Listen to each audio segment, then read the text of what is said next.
Экинчи бөлүм. Теңир Илиасты асманга куюн менен көтөрүп кеткиси келди. Ошол учурда Илиас Элиша менен Гилгалдан келе жаткан.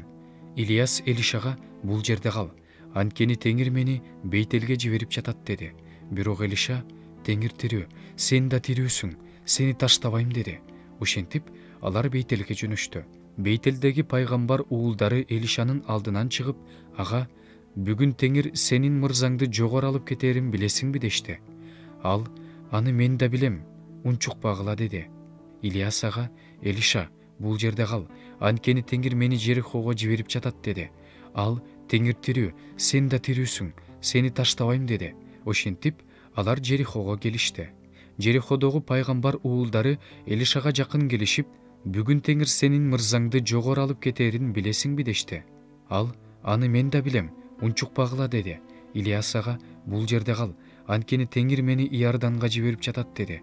Ал: Теңир тирүү, сен да тирүүсүң, сени таштабайм деди. Ошентип экөө бирге жөнөштү. Пайгамбар уулдарынан 50 киши жөнөдү.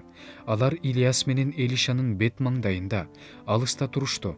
Экөө Иордандын жээгинде турган эле. Илиас өз чапанын алып, ороп туруп сууга чапты. Ошондо суу эки жакка тартылып, алар кургак жер менен өтүп кетишти.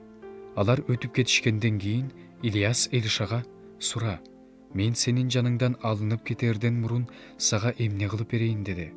Элиша ага: сендеги рух менде 2 эсе болсун деди. Ошондо ал: оор нерсени сурап жатасың.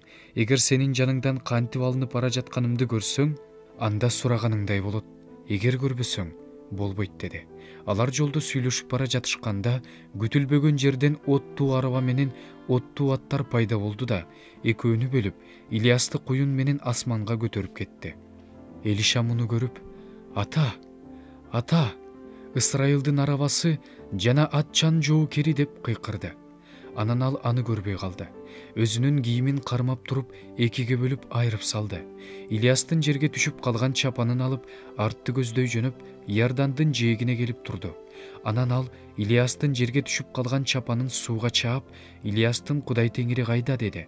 Ошондо суу эки жакка тартылып, Элиша өтүп кетти. Жериходогу пайгамбар уулдары аны алыстан көрүп, Илиастын руху Элишага түштү дешти.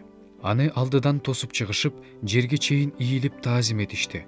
Анан ага мындай деп айтышты: кулдарыңдын 50 күчтүү кишиси бар. Алар барып мырзаңды издеп келишсин. Балким аны Теңирдин руху алып кетип, бир тоого же бир өрөөнкө таштап койгондур. Бирок ал жибербей эле койгула деди. Бирок алар кайра айтып аны жадатышкандыктан ал жибергиле деди. Ошондо алар 50 кишини жиберишти. Алар аны 3 күн издеп таппай коюшту. Алар Жериходо калган Элишага кайтып келишкенде ал: мен силерге барбагыла деп айтпадым беле деди. Шаардын тургундары Элишага: мырзабыз өзү көрүп тургандай, бул шаар жакшы жерге жайгашкан, бирок суусу жаман, жери түшүм бербейт дешти. Ал: жаңы чөйчөккө туз салып мага алып келгиле деди. Ага ошентип беришти. Ал суунун башатына барып, ага тузду чачып: Теңир мындай дейт: мен бул сууну тазарттым. Мындан ары бул суу өлүмдүн да, түшүмсүздүктүн да себепкери болбойт деди. Элишанын сөзү боюнча суу таза болуп калды. Ушул күнгө чейин ошондой. Ал жерден ал Бейтелге кетти. Жолдо бара жатканда шаардан кичинекей балдар чыгып аны: кашкабаш, кет, кет кашкабаш деп шылдыңдашты. Ал артына кылчайып, аларды карап, Теңирдин атынан каргады. Ошондо токойдон 2 ургаачы аюу чыгып, алардын ичинен 42 баланы жарып салды. Ал жерден ал Кармел тоосуна жөнөдү. Ал жактан Самарияга кайтып келди.